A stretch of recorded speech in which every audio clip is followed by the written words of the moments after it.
You know those moments you have where one minute you were thinking one way and then someone says something or you read something and then suddenly everything changes. You suddenly see things so differently and you're like, why did I not see that before? Hey folks, it's Finn. Welcome back, lovely people. It's lovely to see you, especially because at the moment I'm not making much content, so I'm missing you all. Thank you so much for your patience while I continue to work through this health stuff.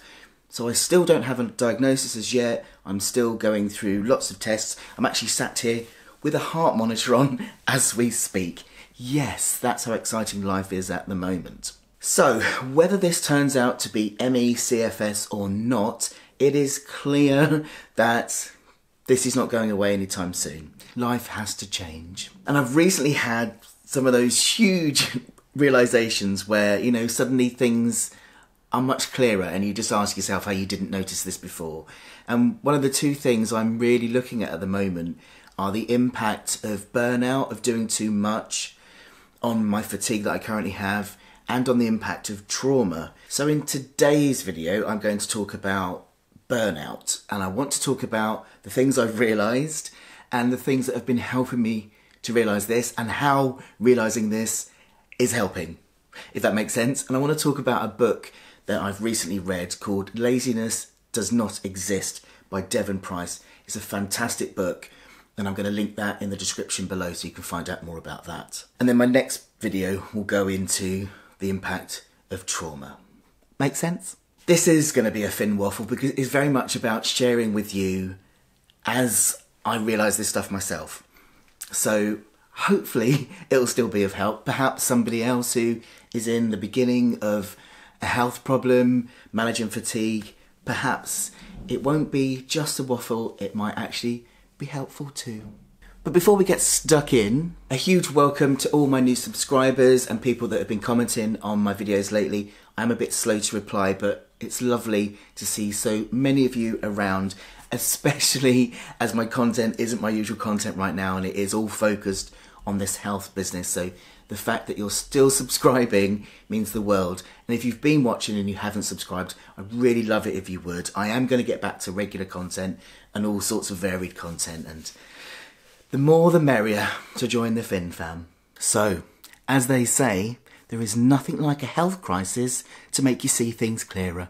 Yep, this is what's happening with me at the moment. It's like this veil of denial has lifted and it's like, oh, how did I not see that before? And this has happened to me many times before. It's happened to me in recovery from addiction, where I went into the rooms of AA to get help with my drinking, to learn to drink normally. And within a few meetings, it was so clear to me that I was an alcoholic. And it was like, how could I not have seen the obvious signs, you know? And the same with when I realised I was trans. As soon as I realised I was trans, I could look back and go, so many obvious moments where I was trans. But our minds are very, very clever. They only give us what we can handle. So it's just a case of the time being right, where you suddenly realise something and everything changed forever. And hopefully for the better. Looking at my life at the moment, over the last 11 years, where really, as far as I'm concerned, my life began, because that's when I got clean and sober, that's when I came out as trans, that's where everything changed hugely. And in light of what's going on, in light of all of my reflection, it's clear why I'm exhausted.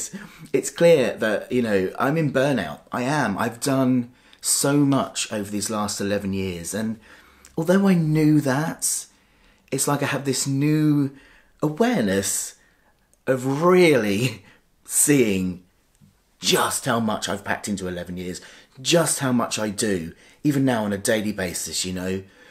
It's a lot. So why have I been doing too much? Well, for no bad reason, really. I got sober in 2010. And I went from somebody who could barely get outside the house, who thought my life would never amount to anything. I was obsessed really with trying to check out of life. And when I got clean and sober, a dramatic change happened in the way I viewed life, the way I interacted with life, the way I managed my mental health challenges. I discovered I was trans, and came out and went through transition. I stopped letting my anxiety stop me from doing anything and began to just really embrace life. And I think, well, I know that for me, it was very much that I had this second chance, you know, of living a completely different life. I'd been led to believe that I would only amount to something, you know. I had this idea of this story of my life. This is why I talk about recover your life and rewrite your story, because my story was I'll never amount to anything.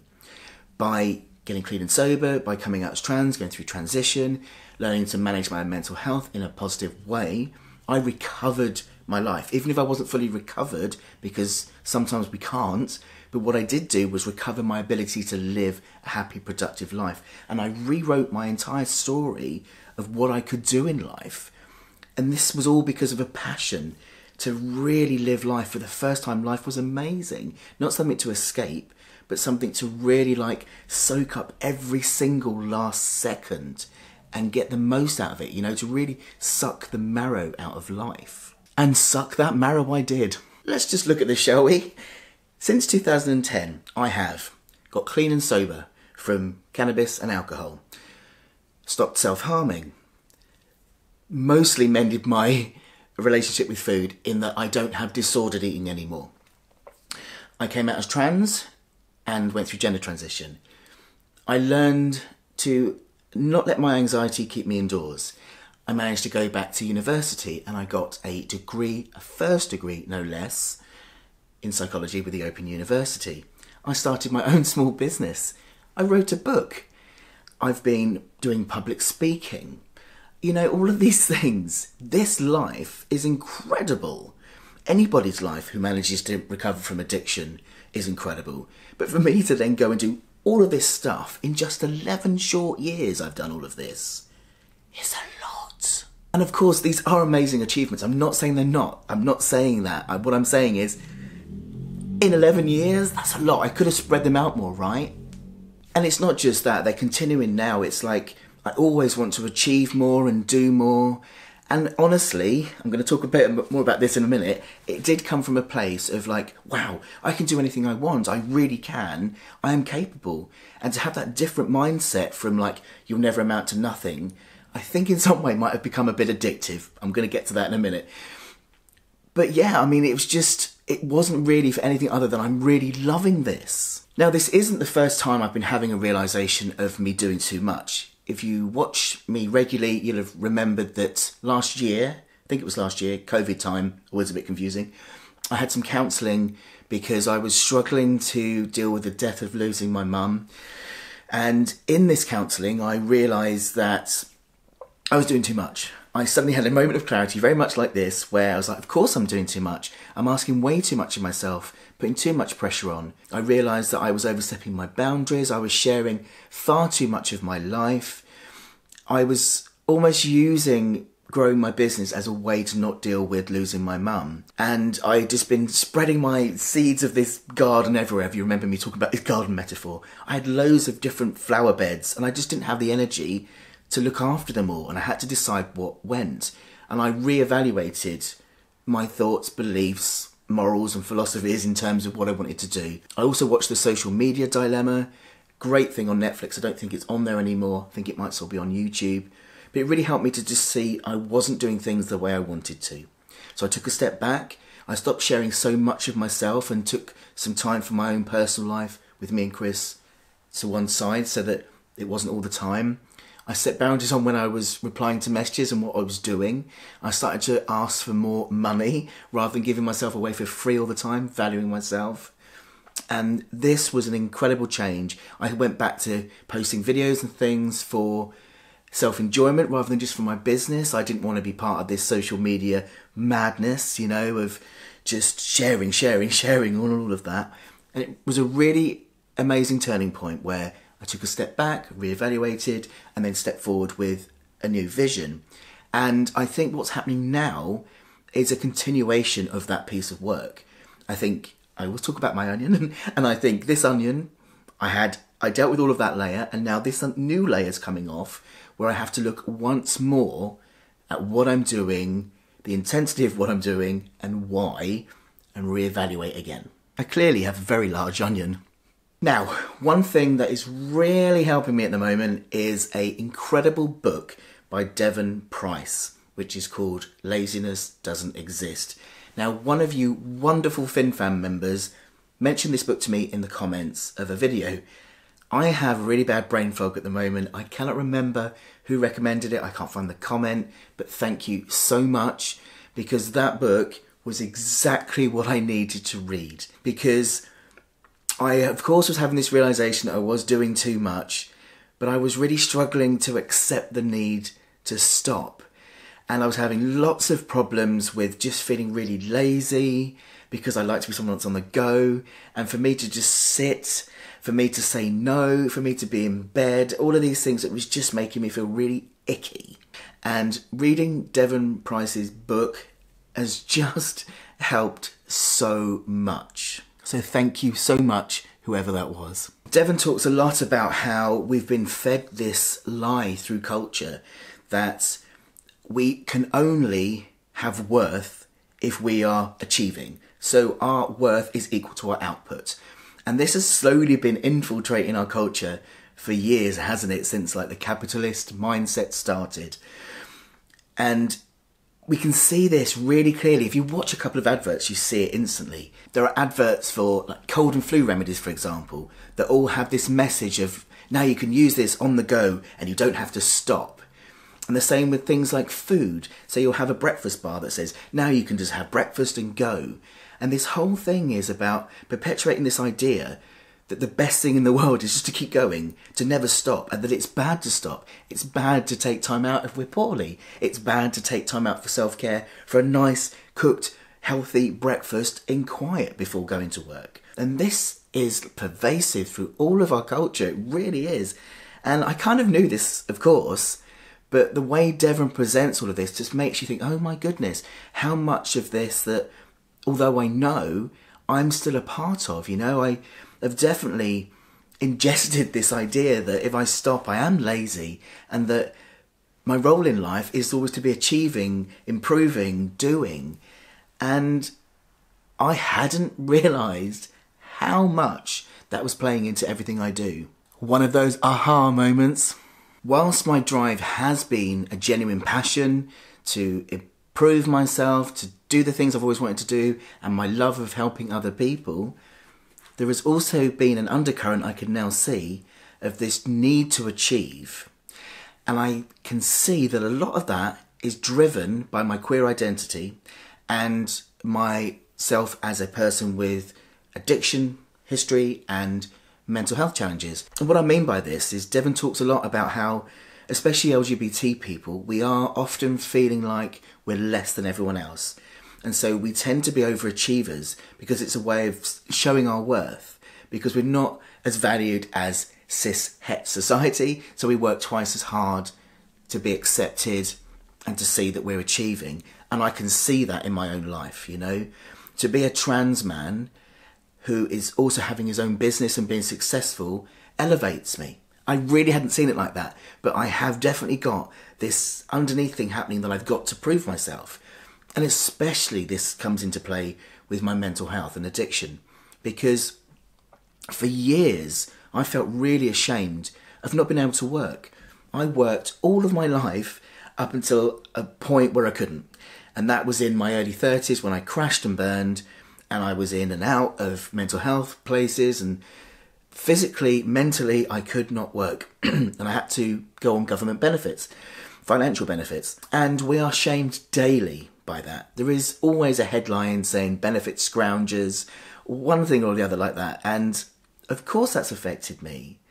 So in getting clean and sober, and then coming out as trans, I've got these two things. My queer identity, where there's stigma anyway, and this kind of pressure to prove ourselves, and this mental health stigma and pressure to prove myself. And I think, oh, well, I know, you know, if I admit this, I can see it from reading this book, that these two things have definitely played a part in me feeling I have to achieve. So yes, it's definitely because I want to, but I think then what's kept me going and over pushing is these identities that make me feel less than, and then I've got to then work harder at to prove myself. It's a big thing to realise. It's definitely there though, I can see it, you know, to be a person with mental health challenges is one thing, but if you're a person with mental health challenges who's also very successful, that elevates you. And that laziness lie is what has perpetuated this idea. So I'm so grateful for reading this book, because it's really helped me with two things. It's helped me to see that, yes, I am doing too much, of course, but it's also helped me to be more okay about stopping, about acknowledging that my worth is not tied to my output. I am a worthwhile human being just by being here. I'm not required to prove myself. And I don't want to prove myself, you know. So reading this book has just really helped me now take a proper step back. And every time I feel the pull to do something, to feel guilty about not doing anything, I'm more able to question it and challenge it because of this book. So honestly, I can't recommend this book enough. So what are we going to do differently from now, Finn? Stop. Basically, this is the plan now, really, is to... Well, it was anyway to stop, but I think I was still not really accepting the need to stop. There are so many people I need to say no to, and this is really hard. I have worked so hard over the last few years with this business.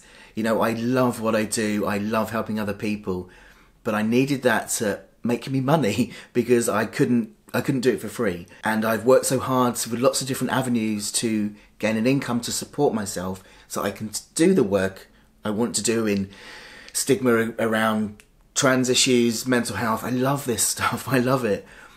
And to see it all working, to see people actually message me and say, can you do this? Can you run this webinar? Can you do this talk? Can you run this group?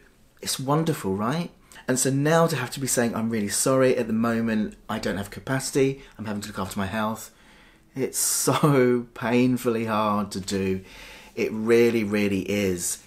But in really acknowledging how much I've done and how much I continue to do and how much I need to rest and how much resting is definitely okay and isn't lazy, it's now helping me to more easily say no and to go and lie down or to go to bed. You know, it is definitely helping. At the moment, I am still doing some work, as I mentioned in my last video. I always say to people, still message me. Let me decide if I can do it or not. I don't want people to suddenly stop messaging me and asking me, because that would really upset me. I'd rather people message me and then I can choose if I have capacity, because I'm trusting myself more and more to actually say, I don't have capacity, I'm so sorry. So now this is what I'm doing. I'm focusing just on a couple of things, mainly on my speaking work and my writing work. My speaking work I love. It's only a couple of times a month, and my speaking work is something that I can do very flexibly.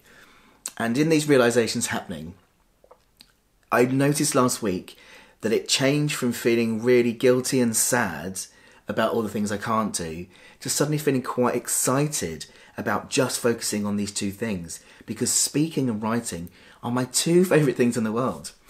So to now have more time to focus on those solely and let go of all of the other millions of things I do is both a relief and also a really exciting prospect. More than anything right now, I'm taking Devon Price's advice and just doing things I love. That's what I'm doing. I'm trying to just embrace doing things for no reason, for no purpose, just to do them, you know?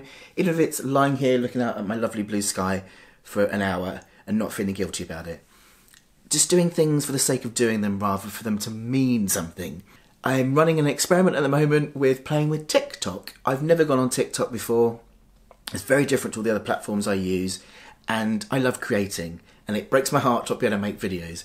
But on TikTok, I can make really brief, like 10-15 second videos, just complete silliness. I'm not posting them for numbers, for content, anything like that, not for business. It's just for fun for me. I've got bed hair in most of them. They aren't perfectly organised. I swear in some of them. It's just been a real exercise in just letting go. Dropping my perfectionist streak, dropping my need to achieve, and just having some fun with it. I haven't made it public that I'm on there, but equally I'm not hiding. You all know my name, Finlay Game, FinnTheInfinncible, and if you want to find me on there, you're more than welcome. It is just a bit of fun. It feels so good to have had these realizations. It really does. I've been talking a lot lately about feeling this kind of resistance towards accepting this fatigue. And as we all know, we can't begin to heal unless we accept. We cannot deal with the problem unless we first accept it. So this is really important for me, to actually be able to see really clearly just how much I've done, just how much I continue to do, and to realise that it is okay now to then stop and not be achieving in this way and give myself time to rest is a really important piece in this puzzle. And the second important piece in this puzzle is definitely trauma, to see how burnout, doing too much, and trauma are kind of intersecting inside myself to contribute to what I'm going through at the moment has been really key. So do please stay tuned, because I'm going to be talking about the trauma aspects of this in another video. I just wanted to make sure this wasn't too long, because I know I am very much waffling about what's going on for me at the moment. But I really do hope this was helpful, maybe a bit more insight into Finn's brain, or maybe it might help people who are going through something similar. And if it does, please do let me know in the comment section below. I always welcome your thoughts. Just please bear with me at the moment, but I am taking a little longer than usual to reply. Thank you so much for watching, folks. Love you all. Take care of yourselves, and I'll see you soon.